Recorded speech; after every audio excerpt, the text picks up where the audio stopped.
আজকে শুরুতেই একটা কথা বলি, শেখ হাসিনার রাজনীতি কিন্তু শেষ হয়ে গেল। এটা বাংলাদেশের কারোর কথা না, আমারও কথা না, এটা হচ্ছে জাতিসংঘের কথা। কিভাবে বলছি, একটু অপেক্ষা করেন। আজকে একটা শিরোনাম বলি, ইতিমধ্যে আপনারা জেনেছেন, তারপরও বলি। জাতিসংঘের তথ্যানুসন্ধান দলের প্রতিবেদন, শেখ হাসিনার বিরুদ্ধে গুরুতর মানবাধিকার লঙ্ঘনের প্রমাণ পেয়েছে জাতিসংঘ। আর কিছু লাগে? জাতিসংঘ এটা বাংলাদেশের ওই টিআইবিও না, বা ওই আদিলুর রহমান শুভর সেই অধিকারও না বলতে পারেন, বা বিএনপির কথা না, জামাতের কথা না, এটা জাতিসংঘের কথা। আর জাতিসংঘ ফাও কোনো কথা বলে না। জাতিসংঘকে বায়াস্ট করা এটা কোনোভাবেই সম্ভব না। তাই যদি হইতো তাহলে ইসরায়েলরা ওই জাতিসংঘকে দিয়ে ফিলিস্তিনের বিরুদ্ধে প্রতিনিয়ত বক্তব্য দেওয়া তো পেরেছে, এবং পারেনি, বরং নেতানিয়াহুকে আন্তর্জাতিক কাঠগড়ায় তারা দাঁড় করাইছে।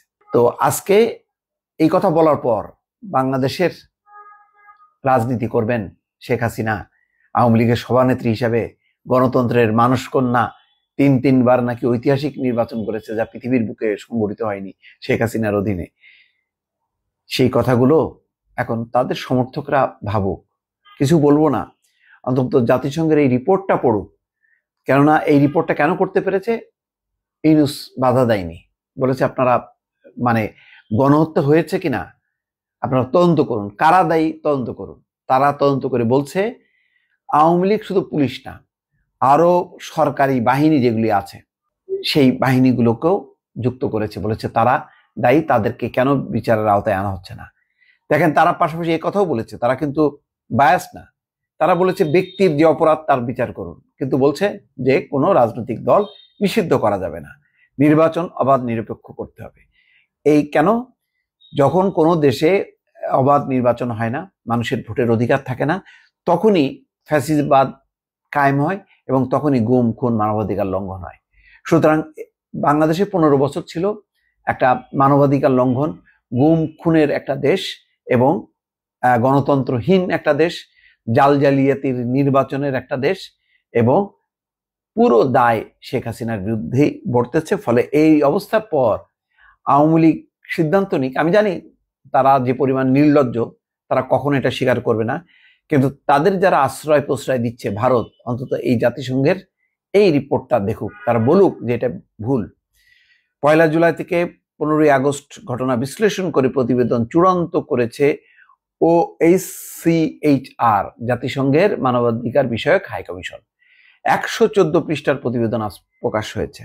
এখানে আওয়ামী লীগের শীর্ষ নেতৃত্বের বিরুদ্ধে গুরুতর মানবাধিকার লঙ্ঘনের প্রমাণ পেয়েছে জাতিসংঘের তথ্যানুসন্ধান দল। স্বৈরাচারী সরকার নিরাপত্তা বাহিনী, গোয়েন্দা সংস্থা এবং দল ও সহযোগী সংগঠনগুলোকে যুক্ত করে মাত্রাতিরিক্ত বল প্রয়োগ করেছে, বিচার বহির্ভূত হত্যা, নির্বিচার মারণাস্ত্র দিয়ে গুলি, গ্রেপ্তার, নির্যাতন, চিকিৎসা পেতে বাধা দেওয়ার মতো গুরুতর মানবাধিকার লঙ্ঘন করেছে। সরকার মূলত ক্ষমতা টিকে থাকতে আন্দোলনকারীদের উপর মাত্রাতিরিক্ত বল প্রয়োগে সরাসরি নির্দেশ দিয়েছিলেন তৎকালীন প্রধানমন্ত্রী শেখ হাসিনা এবং সাবেক স্বরাষ্ট্রমন্ত্রী আসাদুজ্জামান খান। এখন জাতিসংঘের উচিত হবে এদেরকে একেবারে বাংলাদেশে আনার দরকার নেই, নিয়ে ওই যে নুরেমবার্গ ট্রায়ালে নিয়ে যাওয়া, সেখানে করুক, বিচার করুক তারা। বাংলাদেশে 2024 সালের 1 জুলাই থেকে 15 আগস্ট সংঘটিত ঘটনার প্রভাব বিশ্লেষণ করে জাতিসংঘের মানবাধিকার বিষয়ক হাই কমিশনের দপ্তরের তথ্যানুসন্ধান প্রতিবেদনে এই চিত্র উঠে এসছে। 114 পৃষ্ঠার এই প্রতিবেদন ওই সময়ের নৃশংসতা ও মানবতা বিরোধী অপরাধের জন্য বিগত সরকার ও শাসক দল আওয়ামী লীগকে সরাসরি দায়ী করা হয়েছে। রাজনীতি করবে শেখ হাসিনা? করবে? এখনই উচিত তার দলটা ভেঙে দিয়ে নতুন করে নতুন নেতৃত্ব দিয়ে একেবারে আনকরা লোক দিয়ে দল সাজানো, নতুবা শেখ হাসিনার নেতৃত্বে এই বাংলাদেশের রাজনীতি করতে পারবে না শেখ হাসিনার নেতৃত্বে। জাতিসংঘের এই তথ্যানুসন্ধান প্রতিবেদনটি আজ বুধবার জেনেভা থেকে আনুষ্ঠানিকভাবে প্রকাশ করা হয়েছে। গত মাসের শেষ সপ্তাহে জাতিসংঘের মানবাধিকার কমিশন বাংলাদেশ সরকারের কাছে প্রতিবেদন খসড়া দিয়েছিল। কোনো মতামত থাকলে তাতে যুক্ত করার জন্য সময়ের সীমা দেয় এই সংস্থা। তারা ঢাকা ছাড়াও চট্টগ্রাম, রংপুর, রাজশাহী, খুলনা, বগুড়া, সিলেট, গাজীপুর এই 8টি শহরে অনুসন্ধান চালায়। মূলত যে শহরগুলোতে বেশি মাত্রায় বিক্ষোভ হয়েছিল সেই সব স্থানে গিয়ে সরেজমিনে কাজ করে জাতিসংঘের দলটি। জাতিসংঘ কিন্তু বসে থাকেনি, তারা কাজ করেছে এবং তারা বলছে প্রতিবেদন তৈরিতে অভ্যুত্থানে ক্ষতিগ্রস্ত ও ঘটনার প্রবাহের সাক্ষী ব্যক্তিদের নিয়ে 230টি বেশি সাক্ষাৎকার নেওয়া হয়। এছাড়া সরকার, নিরাপত্তা বাহিনী, রাজনৈতিক ব্যক্তিদের আরো 36টি সাক্ষাৎকার নেওয়া হয়।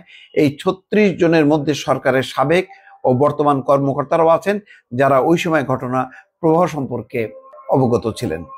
র্যাবকে এবং এনসিটিএমসিকে, ওই যে জেনারেল জিয়াউল লম্বা লম্বা কথা বলে না হাত উঁচু করে, সেই সংস্থা বিলুপ্ত করার কথা বলছে।